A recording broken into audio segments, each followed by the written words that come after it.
1998? That couldn't be right. That was about 25 years ago. Despite the year, there was no mistaking it. The kid in the photo was definitely Bryson. I continued to flip through the scrapbook. I started to notice a pattern in all of the pictures that made my heart ache. In every one of the photos, Bryson seemed genuinely happy. Happier than I'd ever seen him in my short stint at the university. He looked so vibrant, so full of life. Whereas now, it was evident that whatever light had once gleamed in his dull, sullen eyes had been snuffed out long ago. I continued to flip through the pages, studying the dates that were scrawled beneath the images. November 1998, February 1999, April 1999. And that's where they stopped. I couldn't find anything past April of 1999 in the entire scrapbook. What really happened all those years ago? I was snatched from my reverie by the ding of a student-eyed. Being accepted by the door. I hurriedly slammed the book closed and slid it back to its cobweb palace. I flew back to the bed I'd slept in the night prior, just as Bryson pushed open the door. "Hey, I see you're awake." "Yeah, I was just leaving," I said, pretending to tie my shoe. "Thanks for letting me crash here. You're a real one." "Yeah, don't mention it." "Oh, and by the way," he said, marching up to me, "I found your textbook. I don't think it'll be of much use to you now, though." He pulled what was left of my chemistry book from behind his back and dropped it on the ground before me. It had been reduced to a tattered mess of shredded pages clinging loosely to a crumpled spine. I sighed. To be fair, he had warned me. "Thanks, I guess." "I owe you one," I muttered, scooping up the ruined heap and trudging toward the door. "Hey, Clayton." I froze in place, spinning to face him. "What's up? You didn't happen to look under the bed, did you?" Shit. Shit. Shit. How did he know? And no, why do you ask? I sputtered, trying my best not to look guilty. Bryson glared at me, his cold, icy gaze sending dread pumping through my veins like venom. "I'll take your word for it. This time. Now get out." I didn't stick around. I bolted back to my room before I remembered the whole reason I'd ended up in that predicament in the first place. I didn't have my student-eyed. Having the guy at the front desk come let me in was a fuckload of fun, but I won't bore you with the details. Due to my little mishap, by the time I arrived to class, I was a whopping 5 minutes late, and the professor had locked me out. Great. Looks like I won't be needing a new chemistry book after all.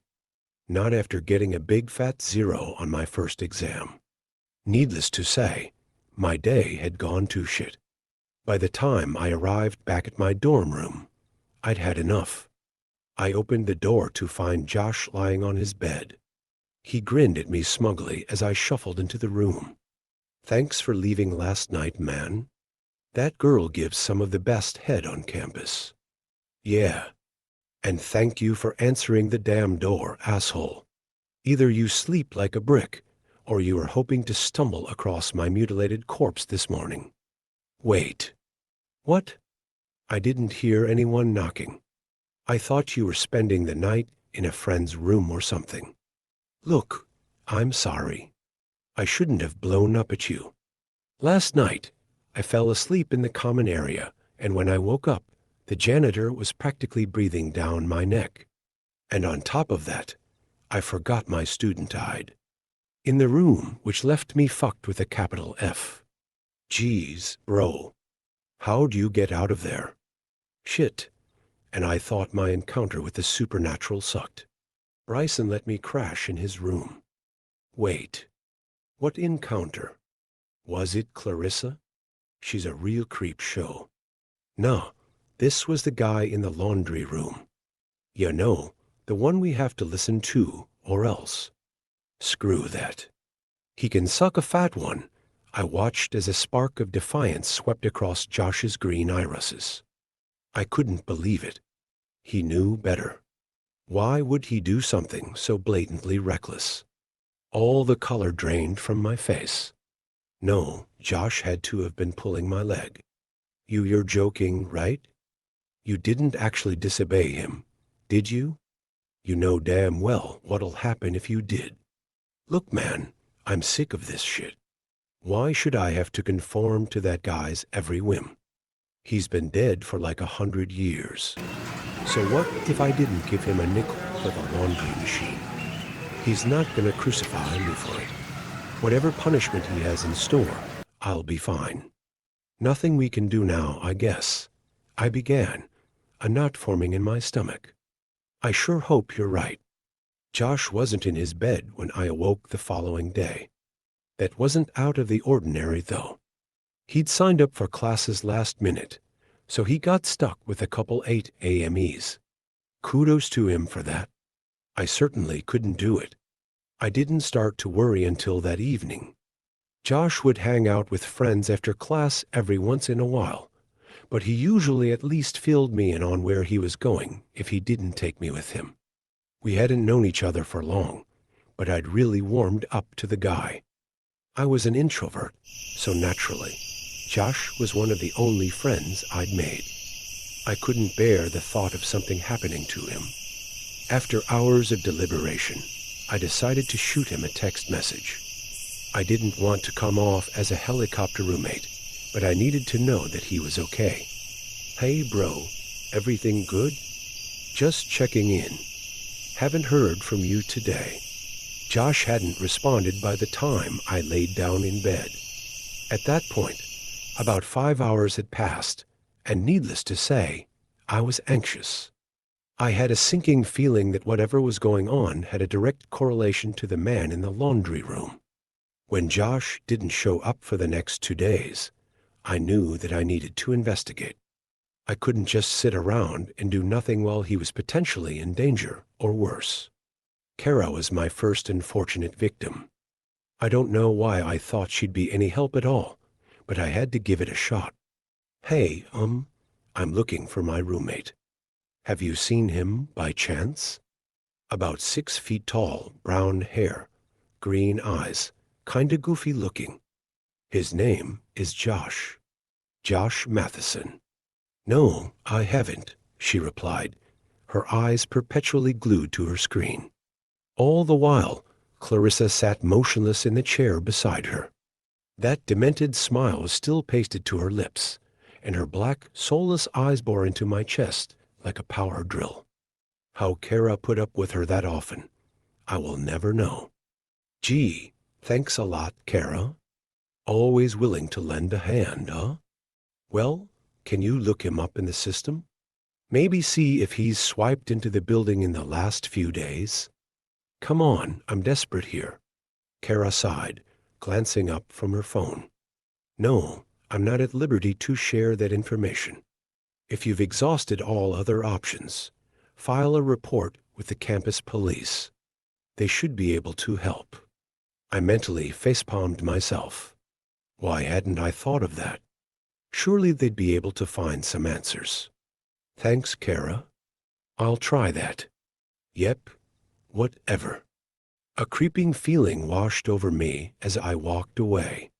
I didn't think Kara knew anything about Josh's whereabouts, but something told me that Clarissa did. I hurried over to the police station. Long story short, they were zero help. The officer who took my report basically laughed me off. His best guess was that Josh was on a 2-day bender and had lost his phone. I could smell cheap booze on the guy's breath, too. What an ass. I felt defeated. Kara couldn't help, and the campus police were a joke. My roommate was missing, and nobody seemed to care. I finally had to confront one of the only options I had left. I really didn't want to have to interact with the supernatural any more than I had to. But I didn't have a choice. I'm not sure how long I waited in the laundry room. I plopped down into the sole, flimsy blue plastic chair that sat against the wall, waiting for who knows what. I'd never seen the laundry man before, and I had no idea how to purposely find him. Hell, I wasn't even sure if it was possible. But I had to try. I could feel my eyelids growing heavy. Between my lack of sleep and the low hum of the washers and dryers, I was inevitably lulled off to dreamland. I tried my best, but in all honesty, I never stood a chance at staying awake. "Hey, kid." I was jolted back to reality by the sound of man's voice. It was rough and gravelly, like he'd been smoking cigarettes since the age of 5.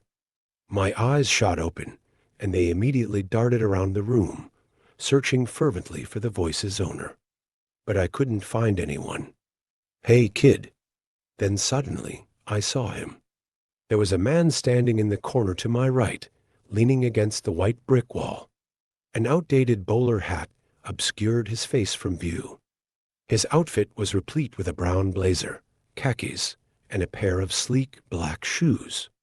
With my lack of historical knowledge, you could have told me that was Frank Sinatra, and I would have been none the wiser. My brows furrowed in confusion. I could have sworn that I'd looked there. It was as if the man had just materialized. "Hey, kid," he repeated a third time. "Hey, dude," I replied, standing from the uncomfortable kiddie chair. "That ain't a respectful way to speak to your elders," he said, meeting my gaze.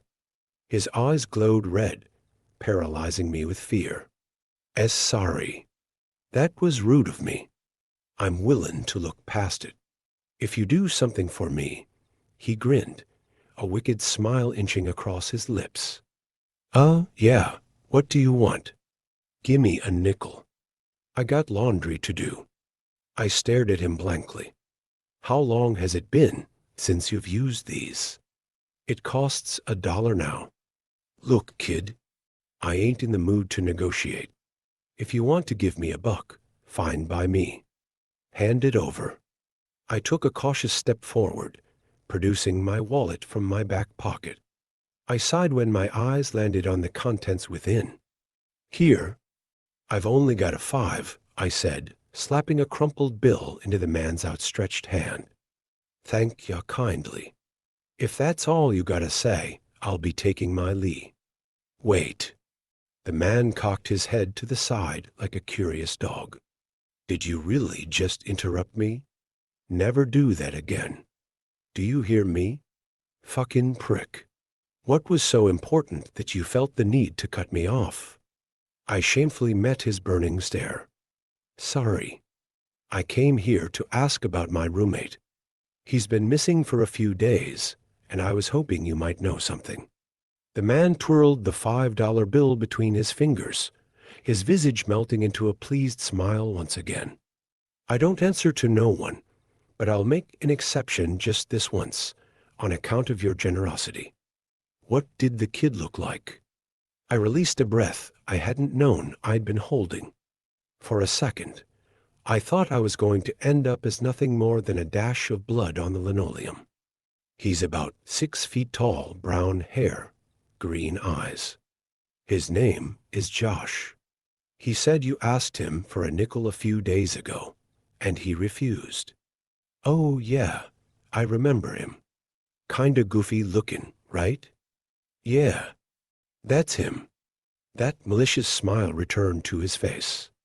The man's eyes burned bright with elation. I felt a chill ripple down my spine at the sight. "If I were you, I'd check the vending machines." And with that, the man turned and faded into thin air.